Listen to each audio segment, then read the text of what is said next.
Okay, so here's the finished image after the video that you just watched, I'm trying to do a little bit better job on showing the end results, what I do after the shoots, because I only have 1 to 3 hours to photograph machines in most of these industrial sites.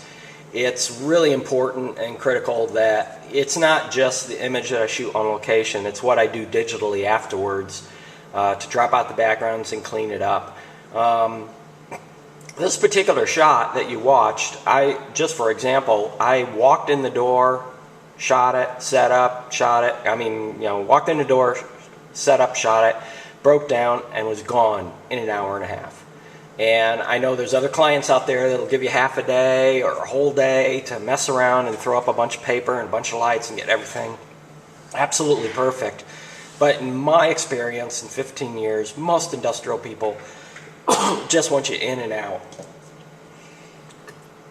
Mainly that's because once these machines are put together, and they could take months to put together, the client really wants them, so they need to go through a series of tests, and once those tests are done, it gets boxed up and shipped. So generally I'm called in short notice, a day ahead of time, maybe 2 if I'm lucky. You're going to have a window that's an hour to 3 hours. This particular one, it gave me 2 hours. I was in and out in an hour and a half, and I was fairly happy with what I got.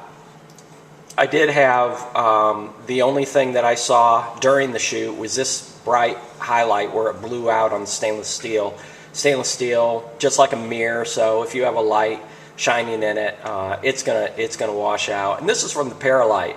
So I have, on this particular shot, I have a Para 220 overhead, which you saw in the video, with a speedotron head and pumping 2400 watts through it. I do have the Broncolor ring lights. I just stopped taking them on location for obvious reasons. I'm just afraid I'm going to break them. So I went back to speedotron. It was nice to have them, but I went back to speedotron just to be safe. It's enough of a nerve-wracking deal to bring the Paralights out there, but I'm going to keep the ring flashes at least for the time being in the studio. So that was my only disappointment, is that highlight. It wasn't really a disappointment because I knew I could take care of that fairly quickly.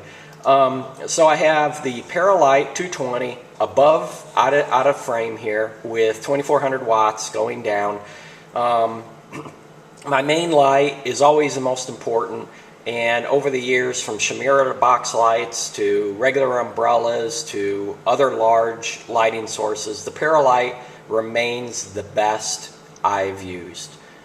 It is more of a hassle and very delicate, and you're afraid you're going to break it because they're expensive, but I have used nothing else that I can put up above a machine and shine down and get almost a studio quality overhead light. And I love it, and it's very quick because I can use just that one main light as opposed to maybe 2 large Sinar soft boxes, which is twice as much equipment, twice as many heads, twice as many packs, and comparatively, I still get a better quality light from the Paralight. So that's why I'm making these videos. It really is a great fashion tool, but on stuff like this, it's, I think it has as much equal value. So anyway, so I have the 2400 watts in the Paralight from overhead. I have 2 large 9-foot pieces of paper. These are basically reflecting back into the 2 sides that the camera is going to see, the front and the right side in this case. I have paper down on the floor, which is reflecting light back up into the machine from below. Of course, if your overhead light is way up on top, it's going to light top half of the machine, but on a tall machine like this, it's going to kind of fade off towards the bottom half. So I always use a kicker from the bottom. And I have another speedotron head out of the frame here, about 3 feet from the floor on a stand with an umbrella, kind of kicking in the bottom half to help kick some light in underneath the machine and in the bottom of the bowl here. Before I ended this shoot, I did have a little bit more paper. I had shot paper, laid down paper here and paper back here, just to kick some more light in there, and then I put all those shots together in Photoshop, and I'm skipping that, showing you that. But Then I also have 2 Comet packs in the back, 1200 watts each, with 3 heads shining on the back wall. Again, if you had a half a day shoot or a whole day shoot, you could bring in a bunch more paper, put it up back there so it's a nice clean surface to drop out the background. But again, one of the reasons I get these jobs is I'm in and out quick. So I knew that I just needed some kind of light back there, and it would be enough to find in Photoshop. So this is the final shot, and I've discussed what the lighting is. It's almost identical with all of my stainless steel work. So after I dropped out the background, that's what I had right there. And again, you can see what I did.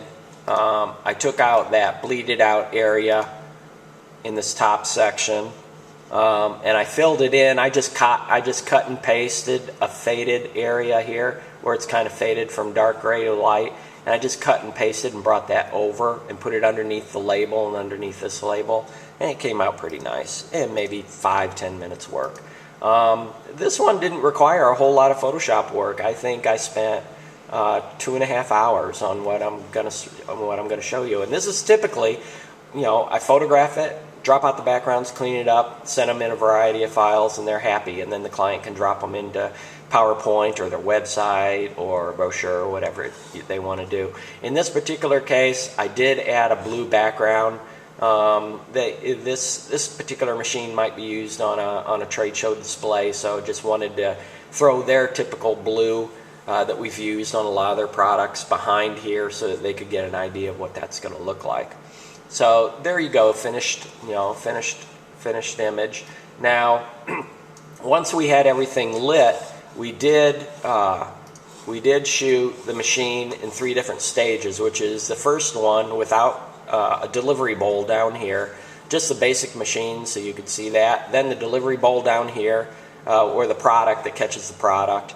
And then we raised up the screw and showed it that way. So again, once you're all set up, it's take a couple of shots and capture one, boom, boom, boom. Then let's bring in the bowl. 5 minutes later, boom, boom, boom. And then they raise up the top and you finish, and then you pack up and you leave.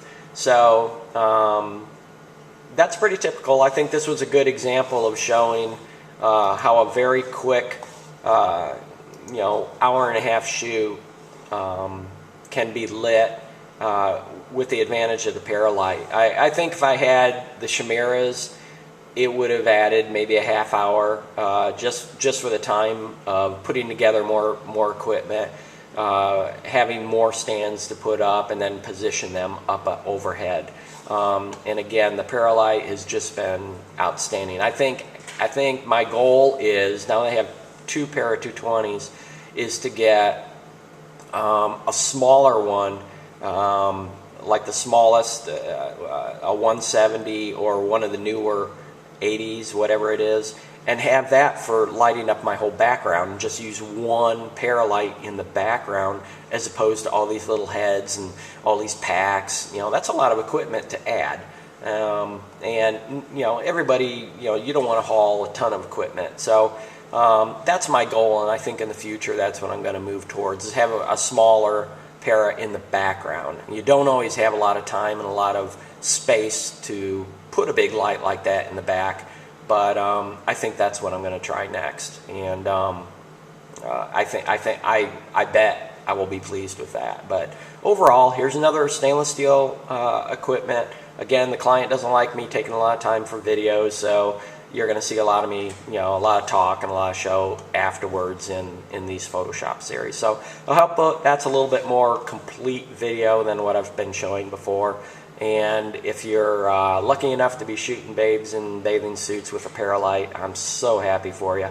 But if this is the kind of stuff you got to do, don't second guess it. It's a great light source, and it has cut down the amount of time that I've had to spend shooting these machines, and thus that makes the client a lot happier. So that's it.